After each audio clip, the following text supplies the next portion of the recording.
Today I am going to start unit number 2. Unit 2, which is electrostatics.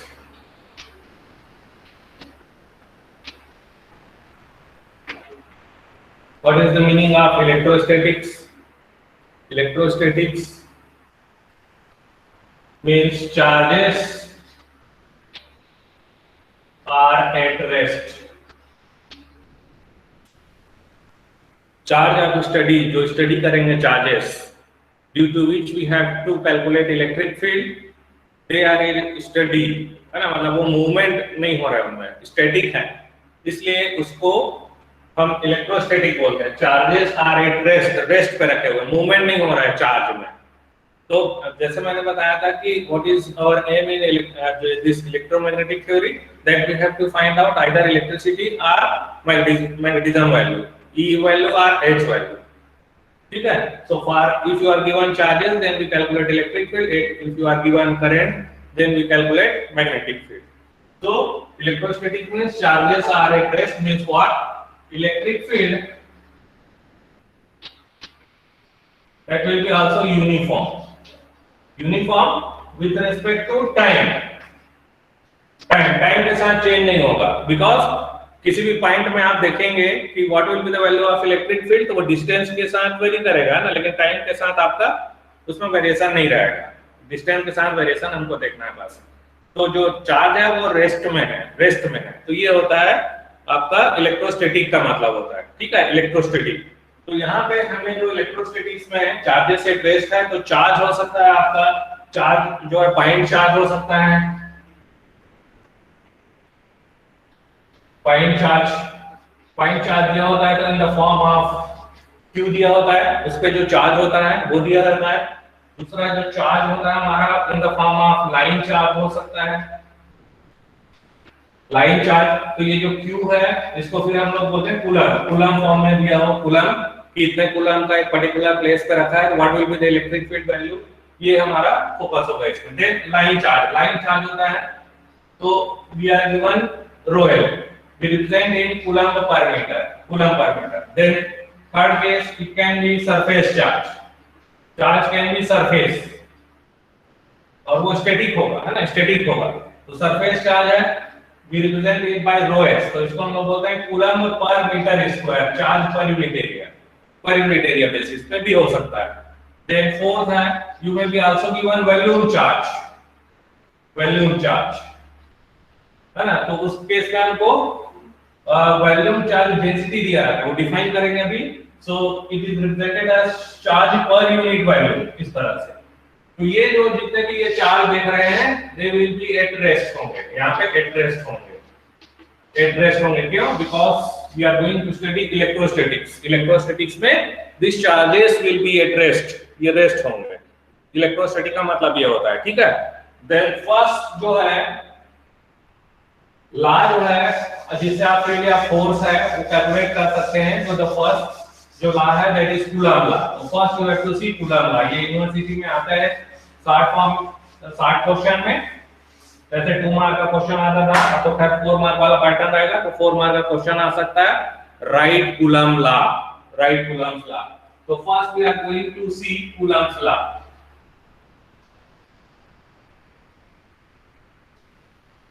Coulomb's law of electrostatics. We are going to see that. Coulomb's law of electrostatics. ठीक है? तो suppose we are given two charges. दो charges दिया जाता है. Suppose you are given two charges. First charge is placed at point 1 and second charge is placed at point 2. Charge at point 1 is Q1.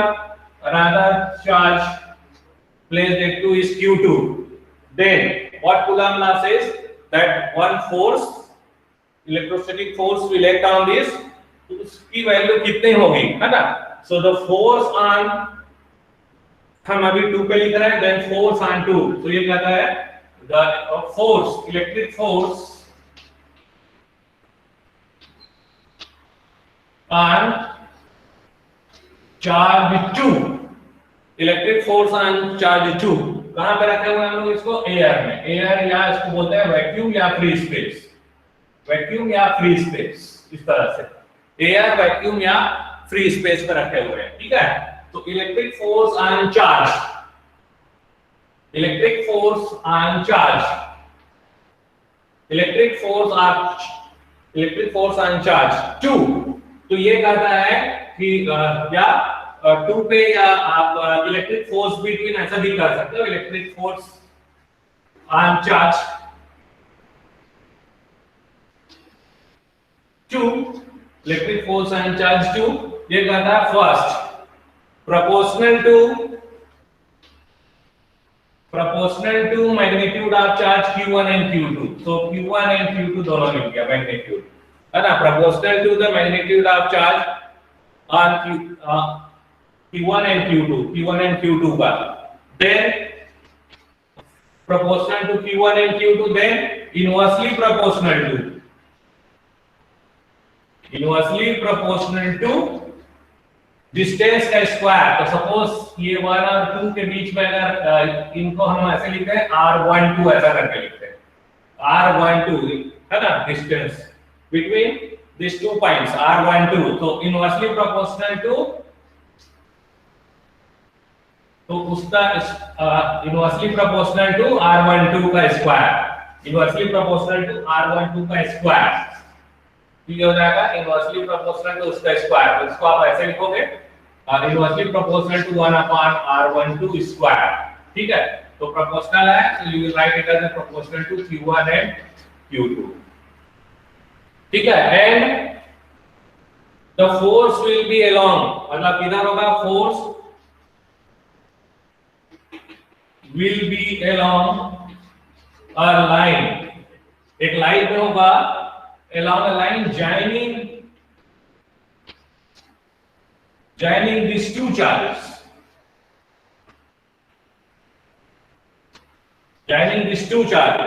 मतलब जो force होगा वो इसके इधर होगा ऐसा। तो यहाँ पे अगर मैं रिप्रेजेंट करूं या इस पर्टिकुलर यहाँ पे रिप्रेजेंट करूं तो F2 जो है, अगर ये दोनों पॉजिटिव चार्जेस है तो F2 जो है vector wise that will B outside, ऐसे बाहर की तरफ जाते हुए मैं इसको लिखूंगा, ठीक है। तो इसको जो है हम लिख सकते हैं means what, the force that will be proportional to q1 q2 upon r, distance 1 2 square दोनों के बीच का। इसको मैं लिखता हूं वेक्टर वाइज में f2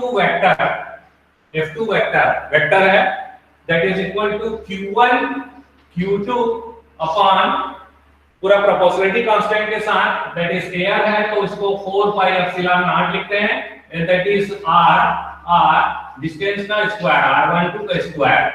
अब चूंकि वेक्टर है तो ये हम ये होता है बनेगा बाहर की तरफ है, तो unit vectors along r12 vector है, r12 वेक्टर अगर हम लेते हैं, ठीक है, r12 vector that is towards from 1 to 2, 1 से लेकर 2 की तरफ है, तो a12 ऐसा लिखते हैं हम लोग। So that is represented as a12 unit vector to show the direction of force, ऐसा। तो ये हो गया हमारा Coulomb's law, that is the force on charge 2, you will write like this, force on charge 2 is equal to q1 q2 upon 4 pi epsilon naught r12 square a12 होगा। So this will be Coulomb's law, ये Coulomb's law हो गया आपका, ठीक है। किसी को कुछ पूछना है तो बताइए, Coulomb's law vector wise you will write like this, तो इसका जो डायरेक्शन है इधर रहेगा। तो आप बोल सकते हो अगर सेम चार्जेस हो प्लस प्लस तो फोर्स ऑफ रिपल्सन होगा, अगर प्लस माइनस करूंगा तो फोर्स ऑफ अट्रैक्शन हो जाएगा। तो इधर है वैसे आपको प्लस में यहाँ पे है q1 q2 upon 4 pi epsilon naught r12 square. तो इस तरह से आपको इसको याद रखना है। तो दिस इज कूलम्ब्स लॉ, ये बताता है दो चार्जेस है, पॉइंट चार्जेस है, उसके बीच है कितना फोर्स लगेगा, ये आपको बताया जा रहा है, ठीक है। r12 वेक्टर है जो है, मैंने कहा था ये फर्स्ट पॉइंट है, ये सेकंड पॉइंट है, तो ये r12 है तो 1 से लेके 2 है, remember r12 vector.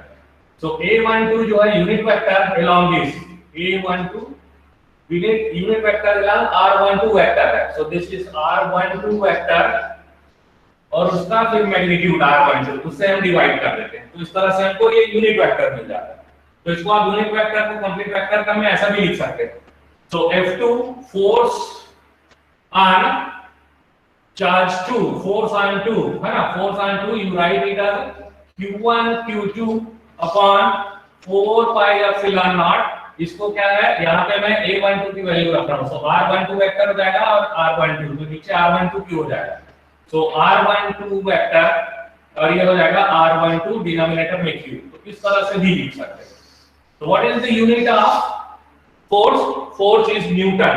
So you write it as simply N लिखते हैं, है ना? N stands for Newton. Force on charge 2. So you will write in this fashion. अगर मैं इसको x1, y1, z1 बोलूं, first point है जो मेरा first point and this is second point. If I call it as a x2, y2, z2 coordinate जो है उसका Cartesian system में, so r12 जो रहेगा vector that is equal to x2 minus x1 ax plus y2 minus y1 ay plus z2 minus z1, इस तरह से लिखते हैं, ठीक है। तो you right in this fashion r12 vector, अब r12 वैल्यू चाहिए मैग्नीट्यूड, तो r12 is under root of, ये हम बता ही चुके हैं आपको, x2 minus x1 का whole square plus y2 minus y1 का whole square plus z2 minus z1 का होल स्क्वायर, ये पूरे का अंडर रूट है, that is the value of r12 होता है, ठीक है। तो ये हो जाएगा आपका कूलम्ब लॉ, न्यूमेरिकल देखेंगे, बट इसी से फिर हम देखते हैं आपको इलेक्ट्रिक फील्ड डिफाइन कैसे करते हैं, फील्ड और जो है फोर्स दोनों देख लेते हैं, उसके बाद फिर हम सॉल्व करेंगे न्यूमेरिकल, कैसे आप न्यूमेरिकल निकालेंगे। तो वेक्टर अप्रोच से करना है, आप 12th में वेक्टर अप्रोच से नहीं करते होंगे, बट याद रखिएगा यहाँ पे पूरा हर काम वेक्टर अप्रोच से करना है, आप याद रखिएगा, हर काम वेक्टर अप्रोच से ही करना है आपको।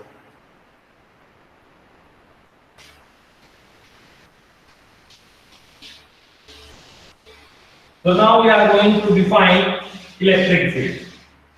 इलेक्ट्रिक फील्ड, कभी कभी ये भी आ जाता है डिफाइन इलेक्ट्रिक फील्ड, है ना, जैसे मैंने कहा कूलम्ब लॉ तो आ चुका है पहले भी कि राइट कूलम्ब लॉ करके, तो इस तरह से आपको कूलम्ब लॉ निकलना। हाँ, एक चीज और, जो कूलम्ब लॉ में F2 जो लिखा था force second Q1 Q2 upon 4 pi epsilon naught R12 का स्क्वायर A12 जो लिखा है, A12 जो कर रहा है, ठीक है। तो यहाँ पे जो है एप्सिलॉन नॉट जो है इसको बोलते हैं हम लोग permittivity of free space, permittivity of free space, ठीक है। Its value is epsilon naught is equal to 8.85 into 10 to the power -12 farad per metre, SI system है ना, एसआई यूनिट पे एसआई यूनिट में हम इसको 8.85 into 10 to the power -12 farad per metre इसको लिखते हैं, याद रखिएगा इसको, या इसको हम लोग 1/36 पाई into 10 to the power 9 ऐसा भी लिखते हैं। तो याद रखिएगा हम न्यूमेरिकल में क्योंकि 1/4 पाई एप्सिलॉन नॉट बार-बार आएगा, so you will remember 1/4 pi epsilon not की value, so this is nothing but 9 into 10 to the power 9, इसको याद रखिएगा। एप्सिलॉन नॉट की वैल्यू अगर आप रखते हैं यहाँ पे, एप्सिलॉन नॉट की वैल्यू अगर रखते हैं 1/36 पाई, तो आपका यहाँ पे 9 into 10 to the power 9 आएगा, हम direct 9 into 10 to the power 9 लिख देंगे, otherwise epsilon not 8.85 into 10 to the power -12 करके करेंगे, ठीक है। ये सब 8.85 into 10 to the power -12 लिखोगे तो फिर कैलकुलेटर जरूरत पड़ता है, बट अगर हम 1/4 का epsilon not 9 into 10 to the power 9 करें तो हमें वहां पे कैलकुलेटर की जरूरत नहीं पड़ती। तो ये याद रखना है constant permittivity of free space. अगर कोई मीडियम होगा, है ना, अगर कोई मीडियम है, एक पर्टिकुलर मीडियम में रखा हुआ है, तो एप्सिलॉन नॉट को हम फिर रिप्लेस करेंगे एप्सिलॉन से, ठीक है। एप्सिलॉन जो था एप्सिलॉन नॉट एप्सिलॉन आर, तो एप्सिलॉन आर मान लेते हैं हम लोग फ्री स्पेस, तो हम फ्री स्पेस केस जो है ले रहे हैं, है ना, इसलिए वैक्यूम में जो है फ्री स्पेस केस बोलते हैं, तो एप्सिलॉन आर 1 लेते हैं, सो एप्सिलॉन इज एप्सिलॉन नॉट, ऐसा एप्सिलॉन नॉट लेते हैं। तो याद रखिएगा value of epsilon not that is the permittivity of free space. Third image में हम परमिटिविटी की बात करते हैं जब मैग्नेटिक फील्ड कैलकुलेशन होता है। तो डाइलेक्ट्रिक कभी भी बात हो, डाइलेक्ट्रिक इलेक्ट्रिक बिहेवियर मटेरियल का, तो वहां पे हम डाइलेक्ट्रिक कांस्टेंट की बात करते हैं, और मैग्नेटिक बिहेवियर की बात करते हैं तो वहां पे सिर्फ परमेबिलिटी की बात करते हैं। We talk about permeability, what is the permeability of that material, ऐसा, ठीक है। सो अब next we are going to define electric field, ठीक है। तो नेक्स्ट हम डिफाइन करने जा रहे हैं electric field, electric field, electric field, electric field इसको रिप्रेजेंट करते हैं ई, कैपिटल ई, और उसके ऊपर एरो लगा रहा हूं because it is a vector quantity. इसको हम लोग जो यूनिट है, इसका यूनिट जो डायमेंशन एक्सप्रेस करते हैं, इस डायमेंशन दैट यू एक्सप्रेस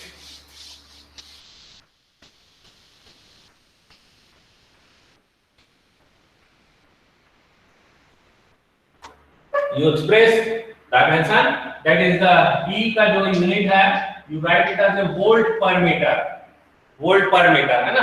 या इसको हम लोग ऐसे भी डिफाइन करते हैं कि फोर्स पर यूनिट चार्ज, तो फोर्स न्यूटन होता है और चार्ज को हम लोग कूलम में लिखते हैं, तो इसको न्यूटन कूलम करके भी लिखते हैं, ऐसा न्यूटन पर कूलम, न्यूटन पर कूलम, वोल्ट पर मीटर, वोल्ट पर मीटर या न्यूटन पर कूलम करके लिखते हैं, ठीक है। तो अब देखिए, सपोज वी आर गिवन एक कोई चार्ज है Q, ठीक है, it is placed at point 1, now there is another charge that I am calling it as a QT, test charge, test charge, ठीक है, test charge QT, and it is placed at point 2, it is placed at point 2, या आप बोल लीजिए कि ये है exist नहीं भी कर रहा है, सेकंड QT टेस्ट चार्ज नहीं है, तो क्या होता है अगर कोई एक चार्ज, अगर ऑलरेडी आपके पास एक चार्ज है, this Q is placed at this point 1, तो क्या होता है एक इलेक्ट्रिक फील्ड ये जनरेट करता है। उस इलेक्ट्रिक फील्ड के कारण मतलब हम बोलेंगे ये पूरे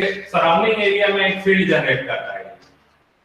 तो उसके कारण क्या होता है कि अगर कोई एक चार्ज रखो, टेस्ट चार्ज, तो इस पर है force on test charge, test charge पे फोर्स लगेगा, टेस्ट चार्ज पे फोर्स लगता है। क्यों होता है ऐसा? क्योंकि इस चार्ज के कारण, Q के कारण वहां पे सराउंडिंग एरिया में फील्ड क्रिएट होता है। तो उस फील्ड को कैसे डिफाइन करते हैं? Electric field. सो फील्ड जो है मैं डिफाइन करने जा रहा हूं, field is nothing but, electric field is nothing but, ये होता है force per unit test charge. Test charge मतलब ये कहता है कि जो टेस्ट चार्ज है उस पे फोर्स और उसका चार्ज है उस पे अगर QT, तो force per unit test charge, इससे आप मतलब चार्ज से आप डिवाइड कर दीजिए, तो ये वाली वैल्यू आपको जो मिलेगा वो इलेक्ट्रिक फील्ड की वैल्यू मिलेगा। तो यहाँ पे कैसे मिलेगा? यहाँ पे फोर्स कितना एक्ट करेगा? फोर्स Ft टेस्ट चार्ज पे, तो ये कहता है Q, दोनों चार्ज Q और QT के प्रोपोर्शनल में रहेगा कूलम लॉ से, है ना, इनवर्सली प्रोपोर्शनल टू डिस्टेंस का स्क्वायर, तो 4 पाई एप्सिलॉन नॉट। फर्स्ट और सेकंड पॉइंट है तो अगेन r12 स्क्वायर, और डायरेक्शन भी a12 यूनिट वेक्टर के डायरेक्शन में रहेगा, ऐसे लिखते हैं, ठीक है। तो force, vector force per unit charge, force per unit charge, तो ये सिंपली आ जाएगा Q upon 4 pi epsilon naught r12 square a12, ऐसा। So this will be the electric field. Electric field कहां पर? 8.2, जो भी टेस्ट चार्ज होगा वहां पर। सो this is electric field 8.2। Electric इस तरह से हम फिर डिफाइन करते हैं। तो क्या डिफाइन किया? Force per unit charge, force per unit charge. So this will be the value of electric field a12 vector, again जो मैंने लिखा था अभी जस्ट इसके पहले, कूलम लॉ में वही चीज रहेगा, r12 वेक्टर, r12 वही रहेगा यहाँ पर, ऐसा। तो ये r12 स्क्वायर है ना, याद रखिएगा। तो ये हो गया हमारा इलेक्ट्रिक फील्ड की वैल्यू। क्या होता है इसका? वोल्ट पर मीटर में हम एक्सप्रेस करते हैं, या न्यूटन पर कूलम, न्यूटन पर coulomb, because charge is coulomb, याद रखिएगा। अब इसमें देखते हैं हम लोग न्यूमेरिकल कैसे बनाते हैं। तो ये हो गया हमारा इलेक्ट्रिक फील्ड की, सिंपली ई लिख देते हैं, ई लिख देते हैं, और जो सेकंड पॉइंट होगा तो याद रखिएगा, जो दोनों फर्स्ट पॉइंट सेकंड पॉइंट लिख रहा हूं, तो हमें वन पॉइंट याद रखिएगा जो यहाँ पे चार्ज दिया हुआ है, और सेकंड यहाँ पे निकालना होता है फील्ड वैल्यू, तो हम सेकंड पॉइंट लेते हैं, उसको याद रखिए, ठीक है। तो ये सेकंड पॉइंट उसको कहा जा रहा है। तो हम न्यूमेरिकल सॉल्व करते हैं। तो ये हुआ पॉइंट चार्ज के कारण, रिमेंबर था ना, पॉइंट चार्ज। अभी हमने सरफेस चार्ज या उसके लिए नहीं किया है। तो रिमेंबर अभी जो भी पढ़ा हमने ड्यू टू पॉइंट चार्जेस था, remember due two point charges है ना, पॉइंट चार्जेस जो भी आपने पढ़ा पॉइंट चार्जेस। यहाँ पे जैसे आपने लिखा Q1 Q2, ये फर्स्ट पॉइंट है, सेकंड पॉइंट जहां पे रखा हुआ है। तो जो फोर्स आपने डिफाइन किया F(2) that is equal to Q1 Q2 upon 4 pi epsilon naught R12 square A R12 या A12 AR12 भी ऐसा लिख सकते हैं, कोई हार्म नहीं है उसमें। यूनिट वेक्टर जो कि शो कर रहा है आपका 1 से लेके 2 तक ऐसा, तो AR12 ऐसा, ठीक है। और इलेक्ट्रिक फील्ड जो डिफाइन किया आपने यहाँ पर, तो ये आपका सिंपली Q पर अगर इसके इस पर इलेक्ट्रिक फील्ड निकालना है तो ये आपका E2 is equal to Q upon 4 pi epsilon naught R12 square AR12 ऐसा इस तरह से आता है। अगर this is Q1, this is Q1, तो यहाँ पे याद रखिएगा जो Q1 और Q2 है they are point charges, they are point charges, remember they are point charges है ना, they are not distributed charge। distributed charge मतलब लाइन चार्ज हो गया, एक वायर है उसमें अगर यूनिफॉर्मली डिस्ट्रीब्यूटेड है, एक सरफेस है, जैसे एक ब्लैक बोर्ड में ही है ना, एक ब्लैक बोर्ड में ही चार्ज डिस्ट्रीब्यूटेड है, एक वॉल्यूम ले लिया, सिलेंडर ले लिया, स्फीयर है जिसमें चार्ज डिस्ट्रीब्यूटेड है, ऐसा केस में पॉइंट चार्ज, ठीक है। एक छोटा सा पॉइंट है, वॉल्यूम लेस है जो स्पेस, वहां पर हम जो है चार्ज को डिफाइन कर रहे हैं, तो उसको हम लोग पॉइंट चार्ज कर रहे हैं, ठीक है। तो आप देखते हैं कैलकुलेशन कैसे करेंगे, फोर्स और फील्ड की वैल्यू न्यूमेरिकल जो है इलेक्ट्रिसिटी मैग्नेटिज्म में कैसे अप्रोच कर रहे हैं। आपने इसमें जरूर 12 में पढ़ा होगा, you must have studied in 12, but जो अभी मैं अप्रोच जो बताऊंगा उसी से ही कैलकुलेट करना है आपको। हमें सिर्फ we don't have to calculate only magnitude, we have to calculate also direction. तो मैग्नीट्यूड और डायरेक्शन हम दोनों आए ऐसा करते हैं,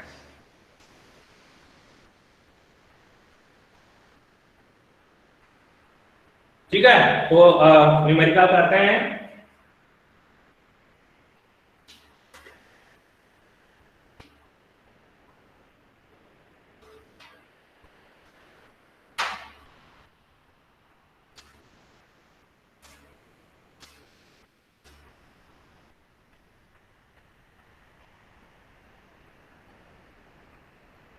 ठीक है, क्वेश्चन है, मैं यहां लिख रहा हूं उसको, क्वेश्चन 1।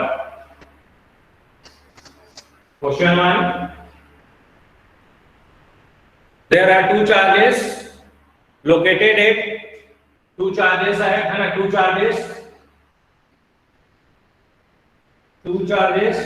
फर्स्ट चार्ज है Q1 की वैल्यू है 3 into 10 to the power -4 coulomb.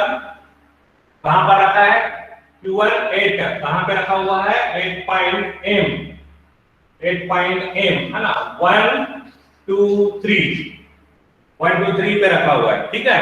And Q2 second charge है, Q2 it's value is -10 to the power -4 coulomb. कहां पर है 8 M रखा है, पॉइंट N है, whose coordinates are 205, कार्टेशियन में ये है 205 है, ठीक है। इन अ वैक्यूम में, इन अ वैक्यूम, ठीक है। तो क्वेश्चन है फाइंड फोर्स exerted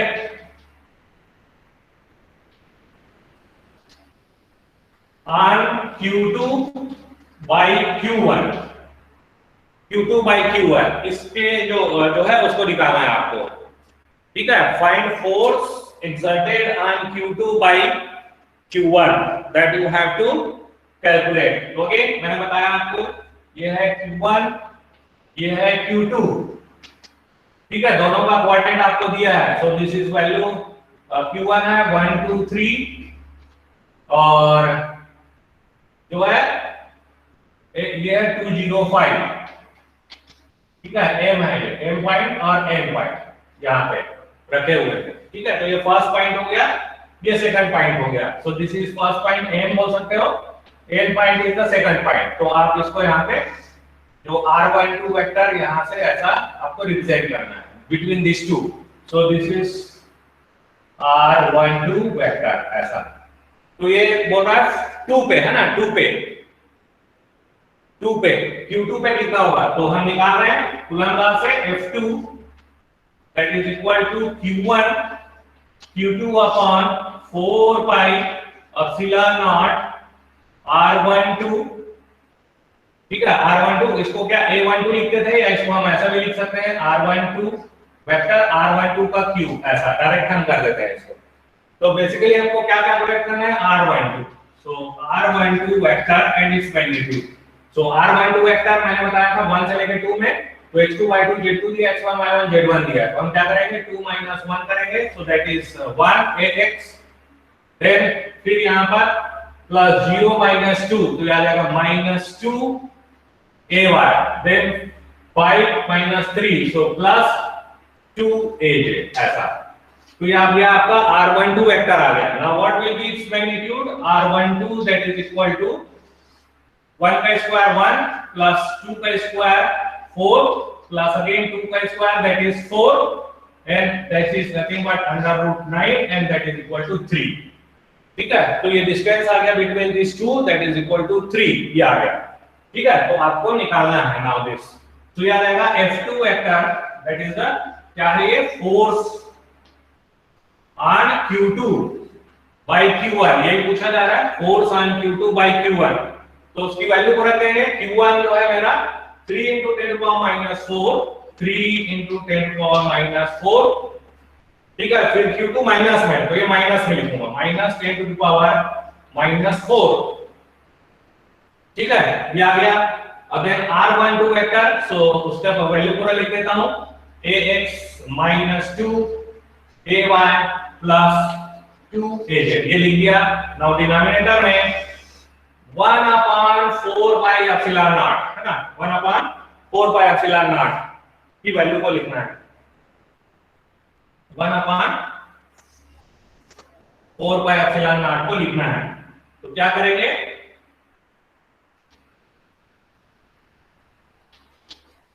1/4 पाई, तो इसकी वैल्यू मैं डायरेक्ट लिख देता हूं 1/4 पाई एप्सिलॉन नॉट है ना, ये जो वैल्यू थी 1/4 pi epsilon naught, I am writing this value that is equal to 9 × 10⁻9 होता है, बताया था आपको, मैं डायरेक्ट पुट कर दिया।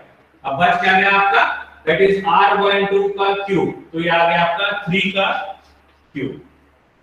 इसको ओपन कर दीजिए और वो फिर आंसर है आपका। सो F2 vector that you will get, आप इसको सॉल्व कर लीजिएगा डायरेक्ट है ना, तो ये आ जाएगा आपका जो F2 है that is value is equal to, तो व्हेन यू राइट दिस, क्योंकि 10⁻⁻8 और ये फिर 10⁻9 है, तो ये 10 करके आ जाएगा तो 90 हो जाएगा। ठीक है, और ये आपका 27 आ जाएगा, नीचे में पूरा ओपन कर दीजिए, सो ये आ जाएगा -10 ax plus 20 ay then -20 aj, कितना आ गया, तो this much of force, vector force ये आ गया, वेक्टर फोर्स आपने निकाल लिया। ठीक है, सो F2 you will get this quantity, कितना न्यूटन है। This amount of force will be exerted on charge Q2 by Q1, कहां से आया, कूलम लॉ से आया। ठीक है, तो ये हो गया आंसर हो गया। तो इस तरह से आपको सॉल्व करना, ये भी आपने पढ़ा होगा 12th में, तो ये हो गया एक सिंपल न्यूमेरिकल जो कि फोर्स कैलकुलेशन करना। तो इस तरह से आप उसको सॉल्व करेंगे अगर पॉइंट चार्जेस दिया है। डिस्ट्रीब्यूटेड चार्ज के केस में भी हम देखने जा रहे हैं। अब इलेक्ट्रिक फील्ड्स का देखते हैं, इलेक्ट्रिक फील्ड वैल्यू कैसे कैलकुलेट करते हैं। ठीक है, सो नाउ नेक्स्ट है इलेक्ट्रिक फील्ड कैलकुलेट करना।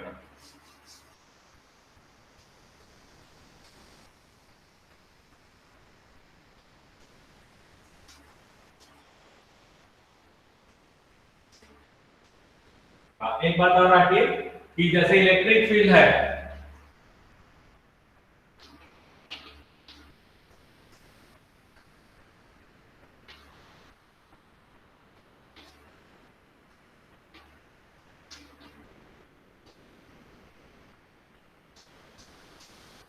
if point charges are more than 1 है ना, एक से ज्यादा है पॉइंट चार्जेस, तो क्या होते हैं, सुपरपोजिशन थ्योरम, हम वेक्टर एडिशन कर देते हैं। सपोज इलेक्ट्रिक फील्ड है उसको हम 1 से रिप्रेजेंट करेंगे, ठीक है। इलेक्ट्रिक फील्ड 1 इसके ड्यू टू Q1 है ना, E2 that is due to Q2 कोई चार्ज है जहां पे भी प्लेस हो, E3 this is due to Q3 and so on. तो इलेक्ट्रिक फील्ड जो रहेगा एट पॉइंट P कोई भी रिजल्टेंट पॉइंट पे है, एनी पॉइंट पे है, तो रिजल्टेंट जो रहेगा that is the field due to charge 1 plus field due to charge 2 plus field due to charge 3 and so on, जो भी रहेगा n चार्जेस है तो n के कारण ऐसे इस तरह से electric field due to n charge point charge ऐसे करके आता है। ऐसा सुपरपोजिशन थ्योरम, इसको वेक्टर एडिशन करना बोलता है, ऐसा लिखते हैं, ठीक है। क्योंकि अभी जो मैं नेक्स्ट न्यूमेरिकल देने जा रहा हूं इसमें you will get two charges placed at different points, ठीक है। ये हो गया हमारा इलेक्ट्रिक फील्ड जो है आपको निकालना हो due to several charges, point charges.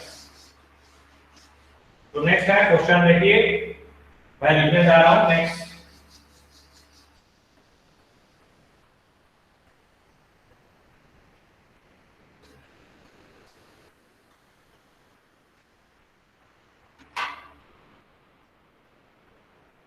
So this is D 2.2. So this is D 2.2. D 2.2. इसका है, ये कहता है a charge of minus 0.3 microcoulomb. A charge of minus 0 is located at point A. A का कोऑर्डिनेट दिया है अपने को 25 minus 30 and 15 और ये सेंटीमीटर में हो रहा है, इन सेंटीमीटर, याद रखिएगा हम जो भी है ऐसा यूनिट में मीटर होता है, यहाँ पे सेंटीमीटर में किया। And the second charge, and the second one, ये फर्स्ट चार्ज हुआ और minus 0.3 microcoulomb is placed at point A, उस कोऑर्डिनेट दिया है 25 minus 30 and 15। Then second charge है that is 0.5 microcoulomb, it is placed at point B, है ना, B, point B, and whose coordinates are minus 10, 8 और 12, minus 10, 8 and 12, ठीक है। ये भी सेंटीमीटर में दिया है, 8 सेंटीमीटर 10 12 सेंटीमीटर ऐसा। तो इसमें बोल रहा है find, question is find electric field vector, find electric field vector. दो पार्ट है इसमें, एट ओरिजिन, बी पार्ट है एट पॉइंट P, उस कोऑर्डिनेट्स आर 15 20 50 15 20 50 इन सेंटीमीटर, सारे सेंटीमीटर में, ठीक है। तो यहां पर आप निकाल दीजिए ऐसा क्वेश्चन, ठीक है। तो कैसे करेंगे इसको सॉल्व, आप जो है इसको सॉल्व करेंगे।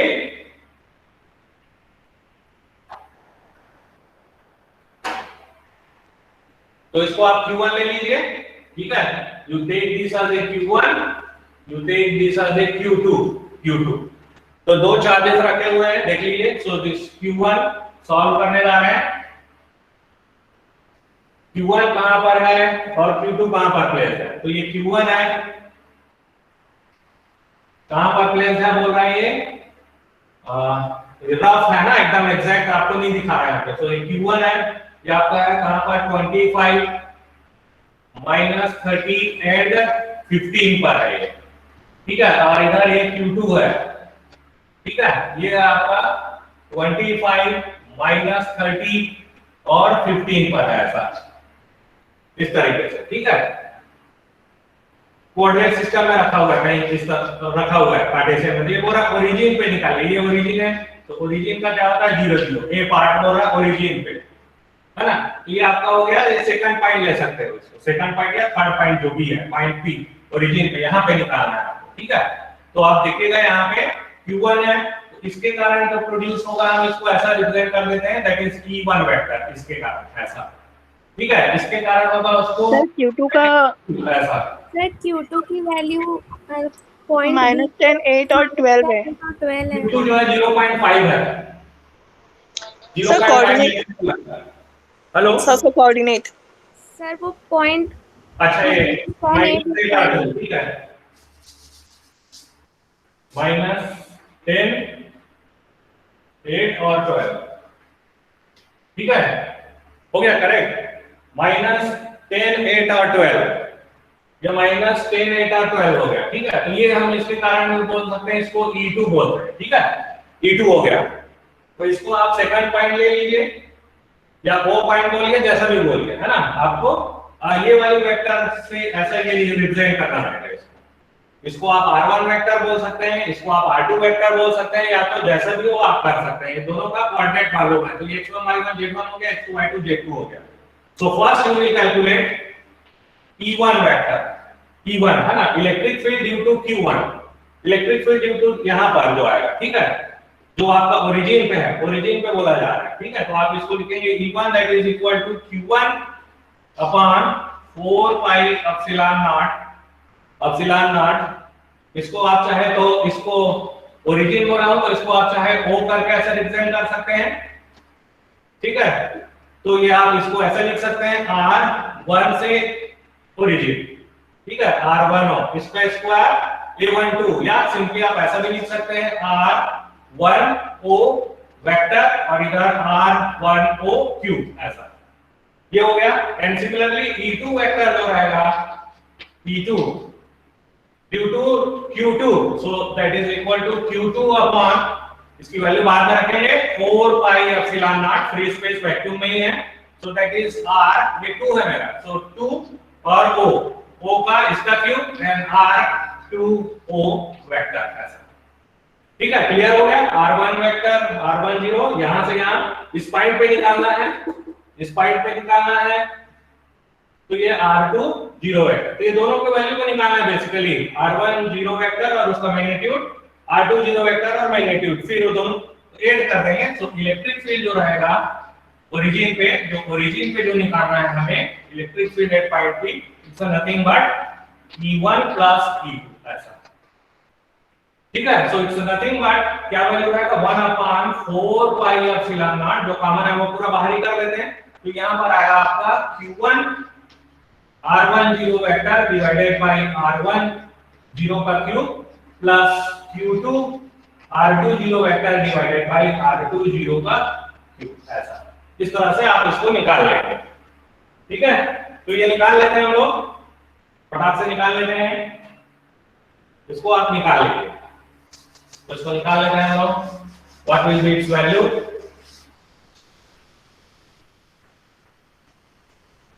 उसको फिर आप वहां पे पुट कर देंगे, ठीक है। सो ये आ जाएगा, तो what is R10 vector, R10 vector जो रहेगा 1 से लेके 2 इधर जा रहा है ना, ऐसा, तो ये जो कोऑर्डिनेट है 0 है और इधर एक 25 है, तो 0 तो आ जाएगा -25 ax, ठीक है, -25 ax, फिर 0 माइनस, तो ये -30 था, तो ये +30 हो जाएगा, सो 30 ay प्लस फिर 0, तो ये -15 aj, ये आ गया। तो ये मेरा आ गया, इसकी वैल्यू R10 है ना, 1 से लेके ओरिजिन तक, 1 से लेके ओरिजिन तक का, तो ये R10 वेक्टर की वैल्यू 1 से लेके ये 0 ओरिजिन पे टुवर्ड जा रहा है, ठीक है, ये हो गया। और इसकी मैग्नीट्यूड R10, इसकी मैग्नीट्यूड वैल्यू, इसको मैं सिंपली R10 बोल रहा हूं, ठीक है। तो ये हो जाएगा आपका √25 का स्क्वायर प्लस 30 का स्क्वायर प्लस 15 का स्क्वायर, जो भी आएगा आपको लिखना है, ठीक है। नाउ हियर देन यहां से ये 2 पॉइंट है और ये 0 पॉइंट है, 2 से 0, तो इसको मैं R20 वेक्टर बोलूंगा, ठीक है, R20 vector, R20, so R20 vector is nothing but फिर 0 माइनस ऐसे करेंगे 10, तो ये आ जाएगा 10 ax, फिर 0, तो ये आ जाएगा -8 ay, देन 0 माइनस, सो -12 aj, है ना। बट याद रखिएगा ये सारे सेंटीमीटर में दिए हैं आपको, ये सेंटीमीटर में है ना, तो वहां पे ध्यान रखना है आपको। सो 10x -8 ay -12 aj, ऐसा लिखेंगे, एंड दैट इज ये हो गया। Now what is its magnitude, तो ये सब सेंटीमीटर में ऐसे लिखोगे, है ना, centimetre, Now what is its magnitude? R2 0 value. So that is under root of 10 square plus 8 square plus 12 square. इस तरह से ये आएगा। तो जो भी आएगा whatever, मेरे पास कैलकुलेशन नहीं है इसका, आप कैलकुलेट कर सकते हैं। अंडर रूट जो भी वैल्यू आएगा सेंटीमीटर में हो जाएगा, ठीक है। तो उसमें आप फॉर्मूला में रख दीजिएगा वहां पर आंसर जो है। तो ये वाली वैल्यूज जो है आप यहाँ पे जो हमने कहा था E vector is equal to यहाँ पर जो बोल रहे हैं that is what 1/4 pi epsilon naught. आप जो है Q1 की वैल्यू रख दीजिए डिवाइडेड बाय जो था R1 नॉट का क्यूब और ये जो था R1 0, ठीक है, R1 0 vector plus Q2 R2 0 vector divided by R2 0 cube. But यहाँ पे सारे सेंटीमीटर में याद रखिएगा, सेंटीमीटर है ना, सेंटीमीटर में। तो आप अगर मीटर में लिखना चाहें तो इसमें हर एक में क्या करिएगा इनटू 10 टू पावर -2 करेंगे तो मीटर में हो जाएगा ऐसा, ठीक है। यहाँ पर भी करेंगे जो भी आएगा value into 10 to power -2 metre, उसको पुट कर दीजिएगा, ठीक है। हर एक में यहाँ पर भी ऐसे करेंगे, यहाँ पे जो भी वैल्यू आएगा इनटू 10 टू पावर -2 मीटर में, यहाँ पे जो भी वैल्यू आएगा इनटू 10 टू पावर -2 तो वो मीटर में हो जाएगा। उस सारे वैल्यू को आप रख दीजिए और जो आएगा वो आंसर हो गया। तो इस तरह से आपको निकालना है। कोई डाउट हो तो पूछ सकते हो आप। तो सिंपल सा है, मतलब ड्यू टू 1 और ड्यू टू 2 दोनों को अलग निकाल सकते हो और ऐड कर देंगे तो ये हो जाएगा इलेक्ट्रिक फील्ड। इलेक्ट्रिक फील्ड किसी को कोई डाउट हो तो पूछ सकते हो। तो ये सिंपल है इलेक्ट्रिक फील्ड। एक पॉइंट P भी था, P पे भी निकाल सकते हैं, है ना। एक पॉइंट P था, P पे भी चाहिए बता देते हैं। पॉइंट P पे भी था, पॉइंट P पे भी था, है ना। दो पॉइंट था, जैसे ये फर्स्ट पॉइंट का Q1 यहाँ दिया हुआ है, ये Q2 दिया है। अभी कोई पॉइंट P वहां पे बोल रहा है P, तो P का कोऑर्डिनेट भी दिया हुआ है 15, 20 एंड 50, है ना। ये भी सेंटीमीटर में है ऐसा। Q1 जो दिया था दैट इज 25 -30 और 15, और Q2 जो दिया था -10, 8 और 12। ये भी सब सेंटीमीटर में है, ये भी सेंटीमीटर में, ठीक है। तो क्या करेंगे इसमें एक पॉइंट P निकालना, मतलब इलेक्ट्रिक फील्ड एक पॉइंट P। तो किसके कारण निकालेंगे पहले? सो Q1 upon 4 pi epsilon not. क्या करेंगे इसको यहां से यहां तक पॉइंट ऐसा, तो ये हो जाएगा R1P बोल रहे हैं इसको ऐसा, R1P का क्यूब R1P वेक्टर ऐसा।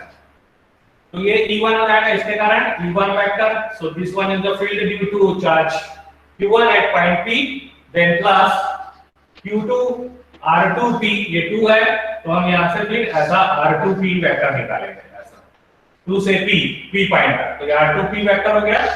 और ये हो जाएगा 4 पाई एप्सिलॉन नॉट R2P का आपका क्यूब हो जाएगा ऐसा। तो R1P और R2P क्या है मैं वो लिख देता हूं बस। तो R1P बाकी आप कैलकुलेट कर सकते हैं, R1P वेक्टर। तो ये 15 - 25 करेंगे यहाँ पे, है ना, क्योंकि ये चाहिए हमको 1 से P तक वेक्टर।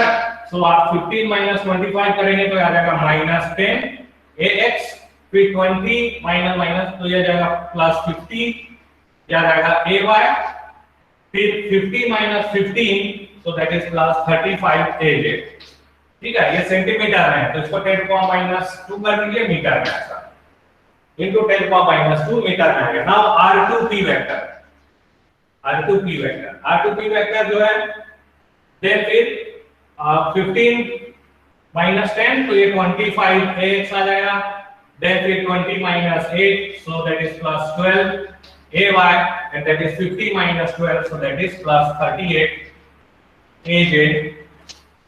सेंटीमीटर में दिया था तो उसको मीटर में करेंगे ऐसा इस तरह से।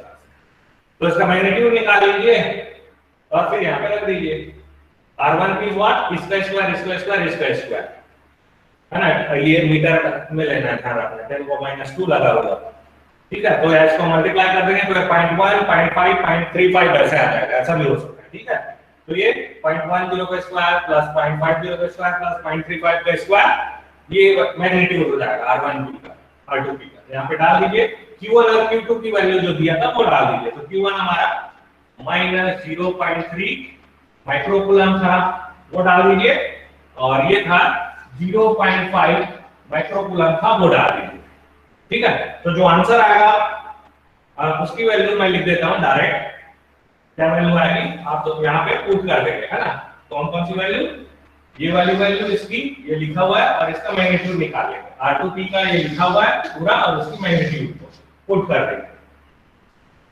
तो जो वैल्यू आएगी, वो आएगा यहाँ पर electric field at point P that is equal to minus 0.519 AY plus